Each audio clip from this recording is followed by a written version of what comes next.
Okay, off you go. Nice and easy now. Hold steady. Beautiful. Lovely follow through. Hang on. Mm-hmm. Now you haven't lost it. It's good to know.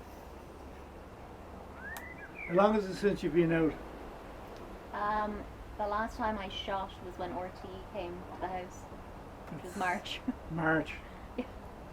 So you've been doing a bit of practicing at home a little bit, as Yeah. much as you could. Yeah. Mm-hmm. Okay. You haven't lost a touch. You're fairly decent with that. Nice and easy. Hold strong. You're holding very strong.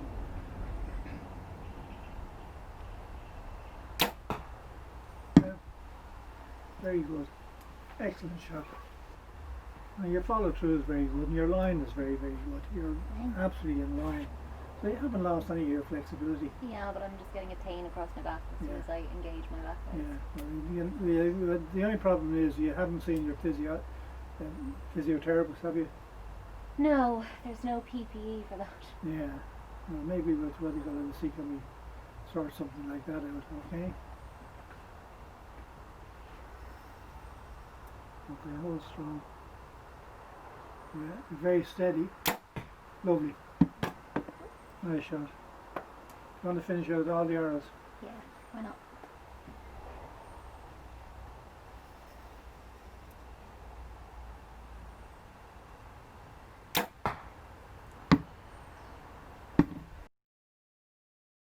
I've been talking about the history of archery for the last couple of videos and things like that, so I just wanted to fill you in on where you stand in relation to the Paralympics.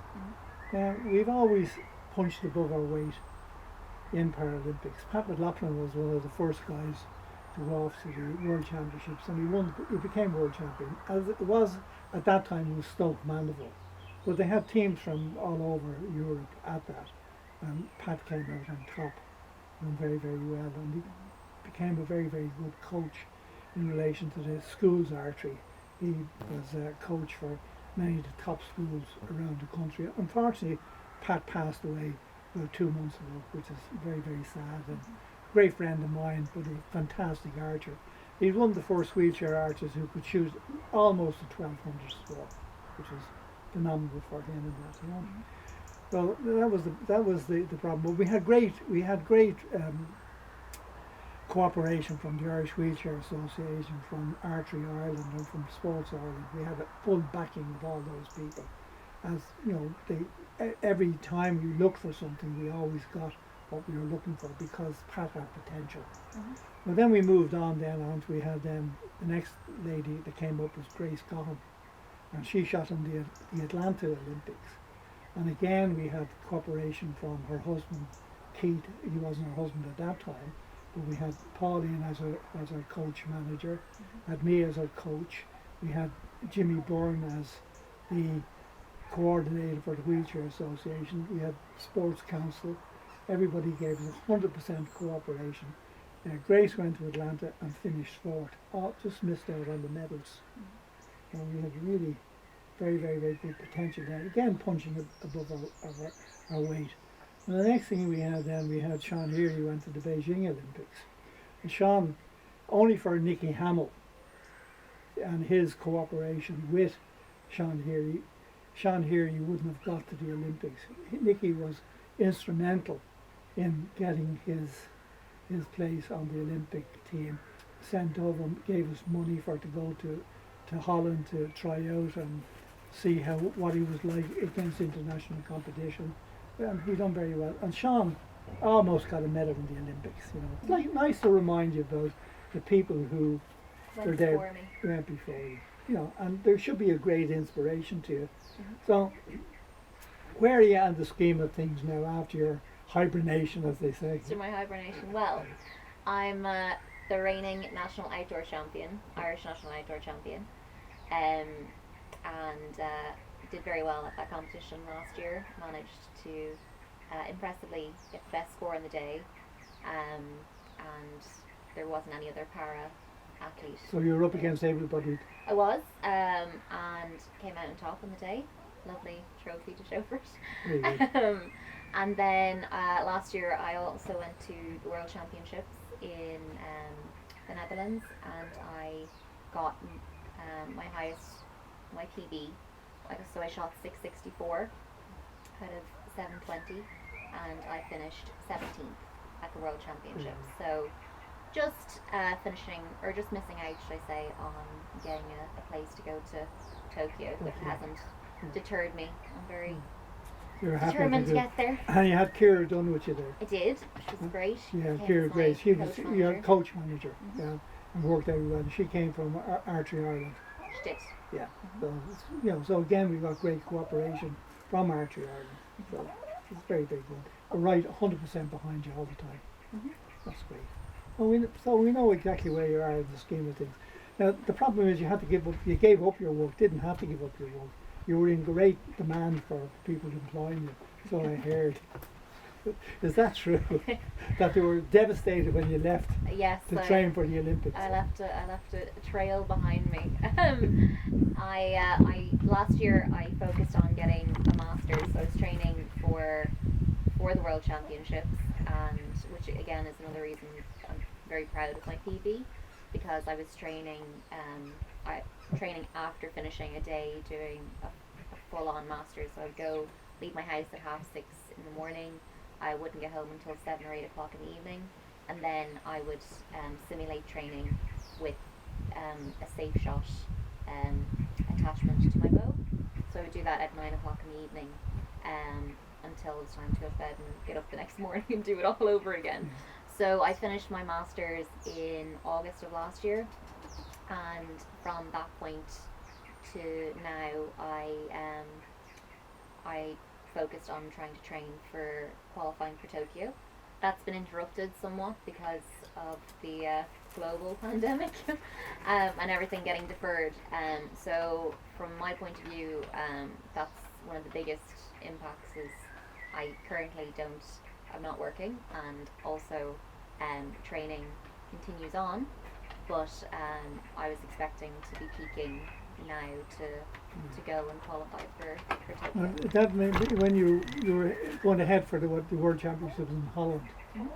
When we had a look at the situation in Holland, and we went through the amount of people that you would have been up against to shoot against, realistic, where do you think you would have come in Holland? I think realistically I should have finished 9th. I had a slight issue with a 1 arrow shoot off, and I feel like I would have confidently gotten into the next round, but a slight bit of doubt came into my mind, and it caused me to, after thinking every single arrow I'd shot was right, that very last arrow just scuppered me. So I think I would have for sure gotten into a position of being 9th. That was in Italy. No, it was at in Netherlands. Oh, Netherlands, sorry, I get mixed up. It's okay. And then from that, depending on who I would have gone and faced, would have dictated whether I would have gotten a place or not. So you've had a realistic chance of what you've got to make in an Olympic place.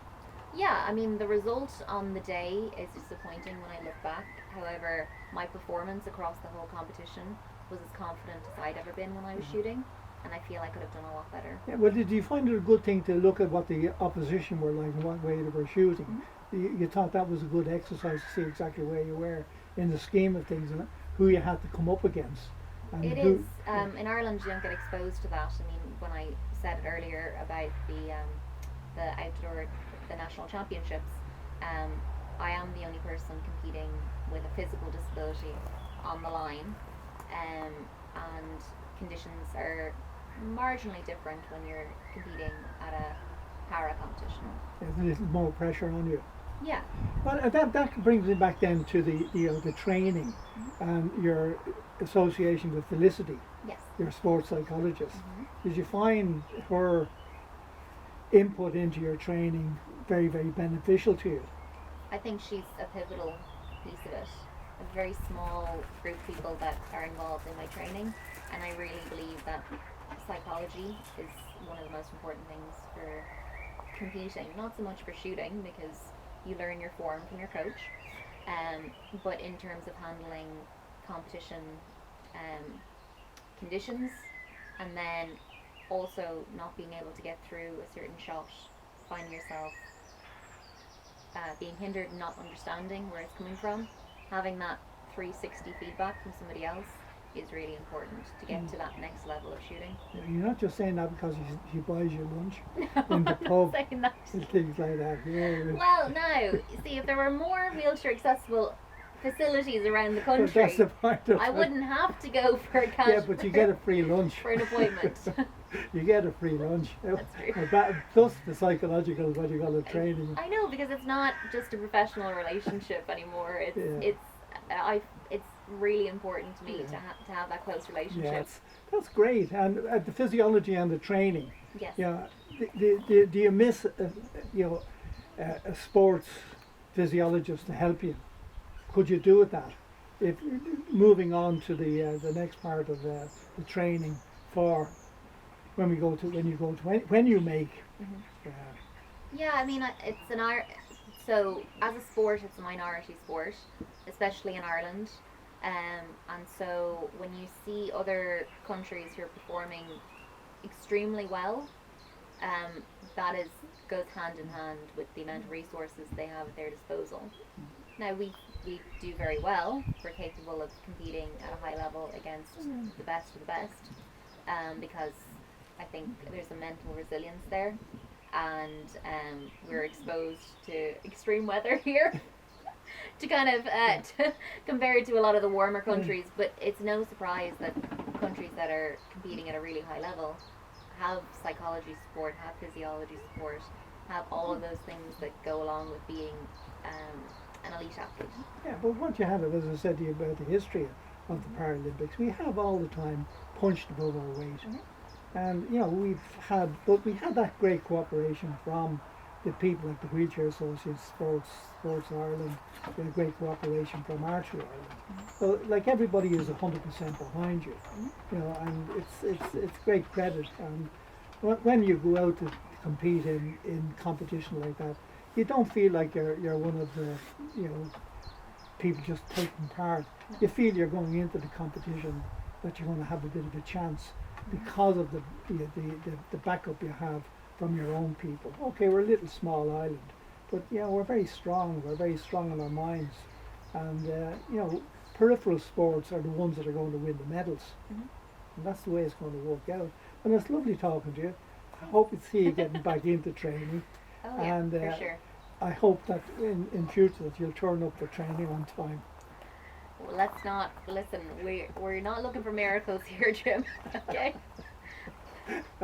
Sorry about that. John can edit that out if he wants to, but we'll see what happens. We'll see.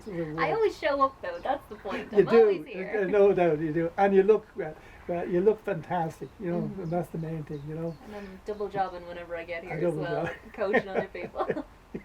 Yeah, look, you're looking after the horse, looking down the horse's mouth. I know the feeling. Terrible job. But anyway, you're going to you're going to stay out of work and won't have to go back to work, are you? Oh, at some point. I don't get any funding, so I'm going to have to. You're going to have to get back to work. Well, maybe something will turn up. You never know. There might be a nice, what you call a millionaire out there that might, what you call it, sponsor you or something like that. Or I might be able to get you married off to some rich fella. Oh, thanks. But Just what I always wanted. Yeah, okay. Be good and mind yourself. Thanks, Jim. Bye.